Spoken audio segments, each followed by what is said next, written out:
It is. This morning we're joined by a new candidate, Brian, just filed yesterday afternoon with the Secretary of State's office down in Lansing, and would like to make the announcement here on Patriot Voice Radio Network.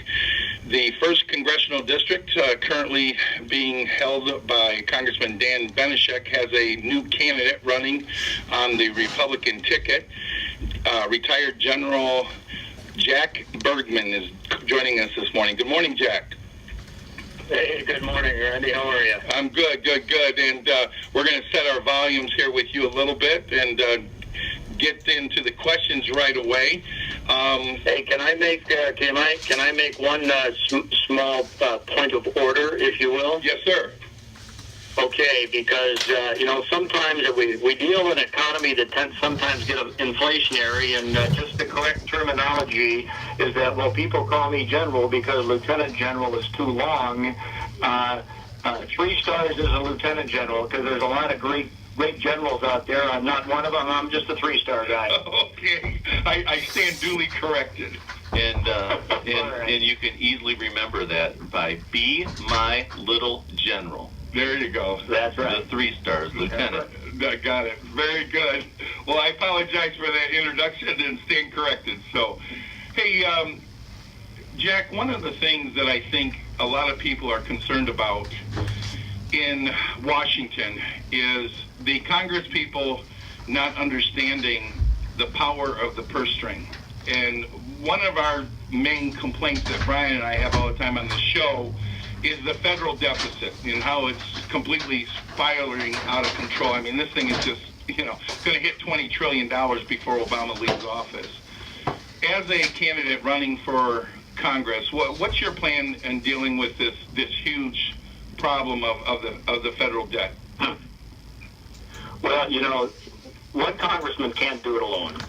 There's got to be a cultural change in Congress, and the cultural change starts with the type of person you send to Washington, D.C. Leaders, not people just ascending to another career in the political rung. So we've got to have the right people there.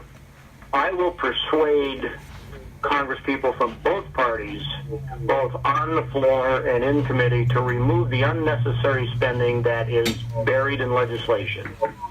If an item can't stand up to scrutiny and pass on its own merit, it has no place in any bill. I'll be active in the conservative caucuses, not just a participant. We know there are going to be hard choices. There's no question that there'll be some situations where the provision in a bill is of such importance that voting no is worse than voting yes. But my constituents will know why I voted and how I voted, and I'll explain to them. And basically, let's face it, maybe we need some changes in the budget and how we do it. Zero-based budgeting, I would suggest to you, is a concept that we should look at again. Absolutely. Well, one of the things, being a recently former active military leader in this country, what do you think personally sequestration has done to the military, and also has it been an effective tool to actually reduce our spending? Well, I think when we first applied sequestration, we really didn't know how to do it, so we just included everybody in the mix. That wasn't the right answer. A proper budget would make sequestration unnecessary. However, if it is needed, it can be a valuable tool. If that was the case, I wouldn't hesitate to impose it, but I would exempt the military. Maintaining a trained, equipped, and ready military is the most important element of ensuring our liberty. Review of the military spending, though, should be done as a separate function. It wouldn't be totally exempt forever. It needs to be looked at. Right.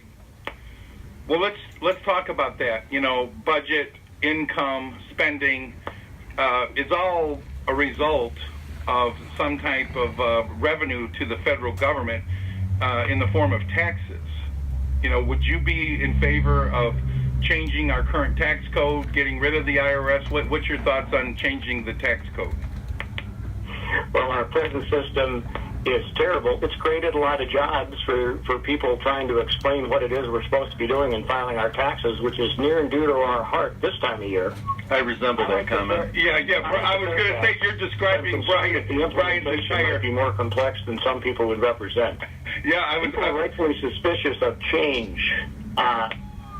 And a consumption tax or a sales tax could be more confusing. I would favor something along the lines of flat tax proposals, something simple, very few rules, 2 or 3 rates, no complexities.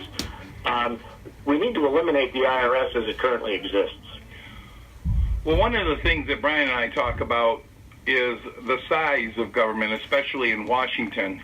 And, we're looking at different departments that we always, rattle off a bunch of letters and alphabet soup that we would eliminate. What's your thought about downsizing the federal government?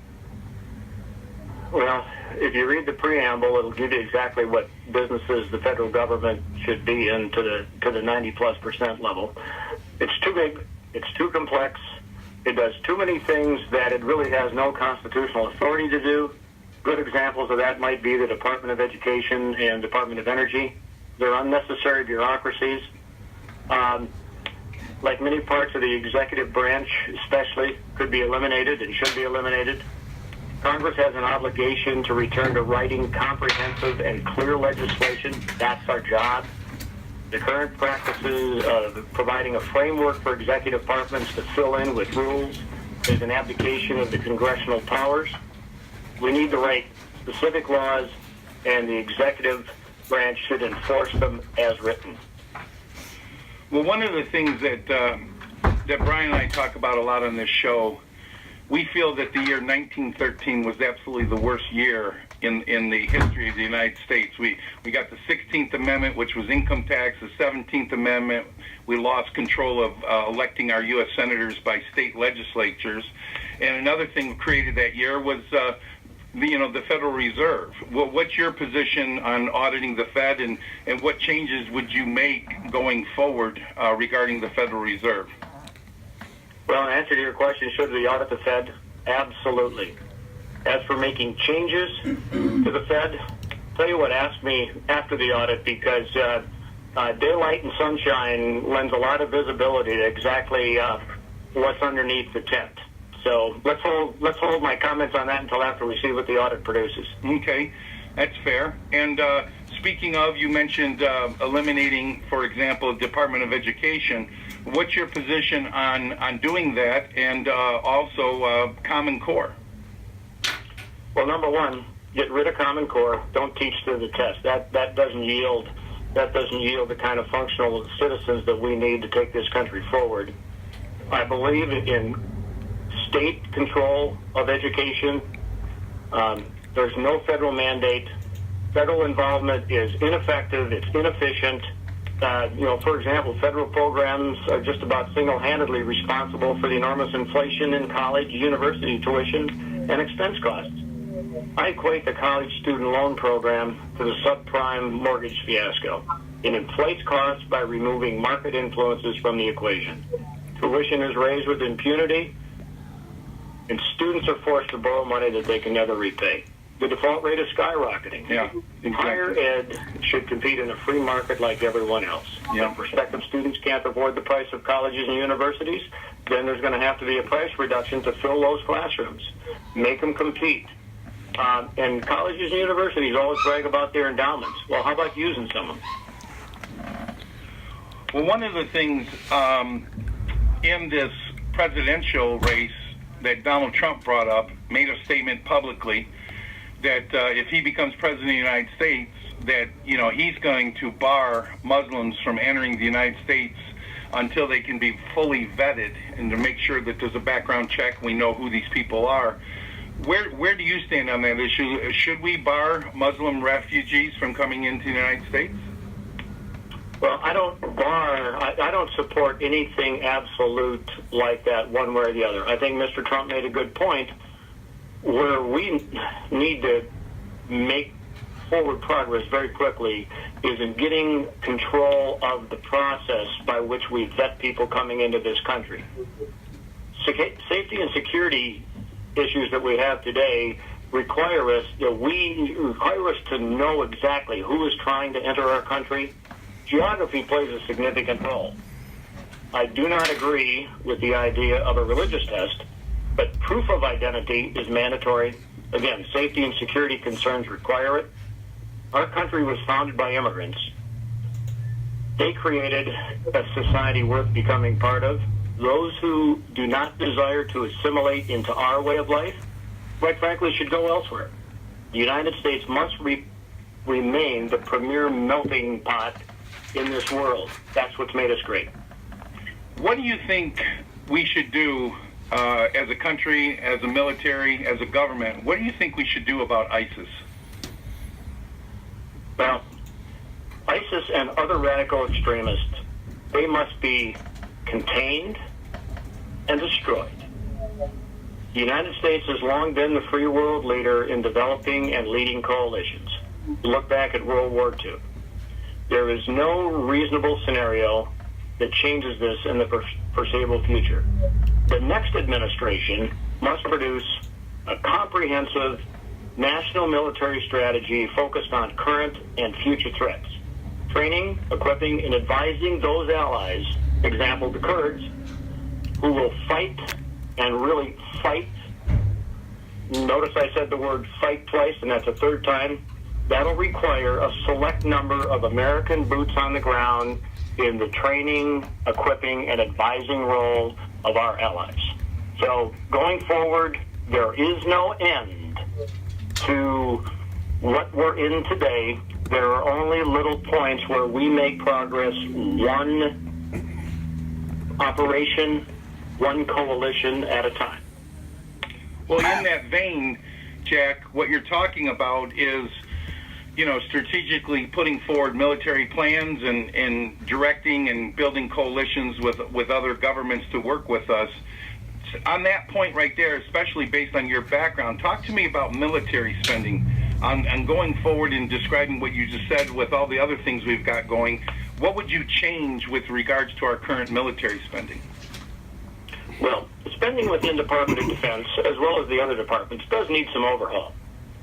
Outdated spending priorities are just that, outdated.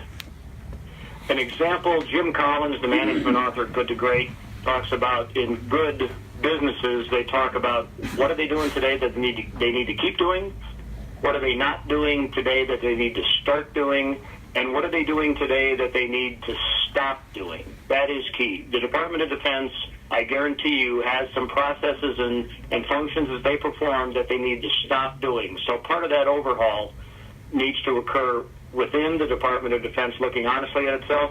But what helps the Department of Defense do that is a realistic national military strategy that's provided by the administration. That drives the Department of Defense to reform itself on a periodic basis to meet the security needs of the country. Well, on that specific point, I mean, you're a former combat pilot. There's a controversy I'm reading and prepping for the show. This controversy going on, the old A-10 Warthog versus this new Joint Strike Fighter. What's your position on that type of specific changes within the military? Well, number one, we always need to keep advancing our military platforms to make sure that we have capabilities that really overshadow any of our adversaries.